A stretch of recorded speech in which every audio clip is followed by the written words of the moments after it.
আশ-শাইতানু ইয়াইদুকুমুল ফাকর, শয়তান তোমাদেরকে দেউলিয়াত্বের প্রতিশ্রুতি দিবে। অন্য কথায়, যখন আপনি হালাল পথে চলবেন, শয়তান আপনাকে প্রতিশ্রুতি দিবে তুমি সুযোগ হারিয়ে ফেলছো, তুমি বঞ্চিত হচ্ছ, সবাই কত মজা করছে, তুমি অনেক মজা করতে পারতে, তুমি আরও অর্থ উপার্জন করতে পারতে, তুমি আরও ইন্দ্রিয় সুখ উপভোগ করতে পারতে। সেই সব সময় আপনার কাছে বিজ্ঞাপন দিতে থাকবে বিকল্প পণ্যের, বিকল্প পন্থার, নিজের কামনাকে চরিতার্থ করার। কিছু যায় আসে না যে কতটুকু কোরআন মুখস্থ করেছেন, কিছুই যায় আসে না যে কি পরিমাণ তাহাজ্জুদ আপনি পড়েছেন, এগুলো কোনোটাতেই আসে যায় না।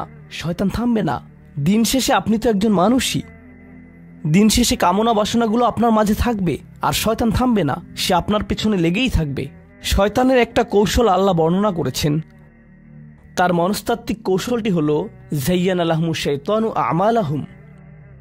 শয়তান তাদের কাজগুলোকে তাদের কাছে আকর্ষণীয় করে দেয়। শয়তান আপনার কাছে আসবে, আপনাকে প্রলুব্ধ করবে। তখন আপনি বলবেন, হ্যাঁ এটা খারাপ, কিন্তু আমি তো অনেক ভালো কাজও করি। হ্যাঁ আমি এলোমেলো কাজ করছি, কিন্তু আমি তো নামাজও পড়ছি।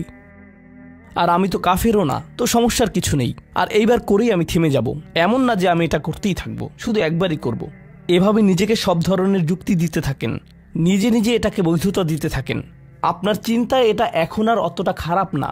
আর তারপর যখন এমন মানুষ চারপাশে থাকেন যাদেরকে বলেন যে এটা তো খারাপ, আর তারপর যখন এমন মানুষের চারপাশে থাকেন যাদেরকে বলেন যে এটা তো খারাপ, তারাও আপনাকে বলে, না ভাই কাম অন, এটা অতটা খারাপ না, থামো তো, এরকম কথা বলো না, না আল্লাহ ওইরকম না, আল্লাহ তোমাকে শাস্তি দিবেন না, কেন এরকম হতাশাজনক কথা বলছো, তুমি অতিরিক্ত চিন্তা করো।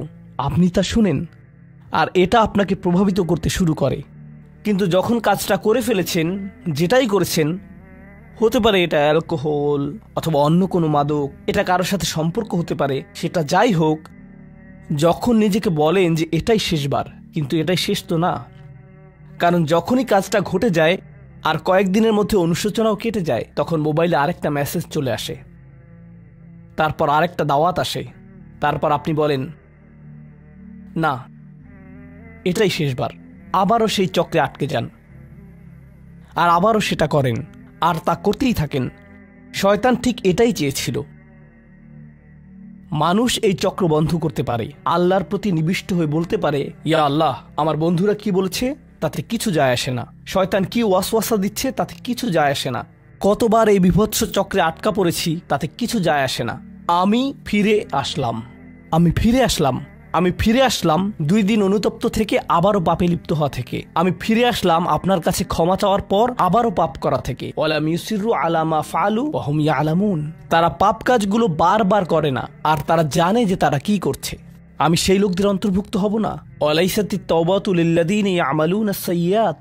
তওবা, অনুশোচনা তাদের জন্য কাজ করে না যারা পাপ করতেই থাকে। এমনকি তওবা করার পরেও এটা সেই মানুষদের জন্য না যারা এই চক্রে আটকে যায়। এটা তাদের জন্য যারা বলে, ইয়া আল্লাহ, আমি জাহান্নামে যেতে চাই না, আমি জাহান্নামের যোগ্য অনেক কাজ করেছি, কিন্তু এখন আমি থেমে যাচ্ছি। আর এটাই চূড়ান্ত। তারা হলেন আল্লাহর কাছে বিশেষ মানুষ, কারণ আল্লাহ জানেন এটা কতটা প্রলুব্ধকারী ছিল, আল্লাহ জানেন সেই আসক্তি কতটা শক্তিশালী ছিল, আল্লাহ জানেন পাপের কত গভীরে আপনি ছিলেন, আল্লাহ জানেন আপনার উপর শয়তানের সেই দীর্ঘ নিয়ন্ত্রণের কথা, আর আপনি সেই নিয়ন্ত্রণ ভঙ্গ করতে এবং আল্লাহর কাছে ফিরে আসতে সক্ষম হয়েছেন। আল্লাহর পথে আপনার এই যাত্রা অন্য মানুষের তুলনায় অনেক কঠিন। আপনার সামনের প্রলোভনগুলো অনেক শক্তিশালী, আপনার প্রতি অভিকর্ষের টানটি অনেক বেশি শক্তিশালী, আর এর সাথে লড়াই করে যেহেতু আল্লাহর কাছে এসেছেন, তাই আপনি বিশেষ মর্যাদা সম্পন্ন। এটা মনে করবেন না যে আমি তাহাজ্জুদ পড়ি না তাই আমি অতটা ভালো না, অথবা আমি আরবি জানি না, বা আমি এখনো সম্পূর্ণ কোরআন পাঠ করিনি, আর আমি তাজবিদের নিয়মগুলো জানি না। না না না না না, আপনার বিশেষত্ব এজন্য না যে আপনি 17 বার হজ করেছেন। আপনার জ্ঞান এবং ইবাদতের জন্য আপনি আল্লাহর কাছে বিশেষ না, আপনি আল্লাহর কাছে বিশেষ মর্যাদা সম্পন্ন, কারণ আপনি পাপ থেকে বেরিয়ে এসেছেন, আর আপনি শুধু তার ভয়েই ভীত।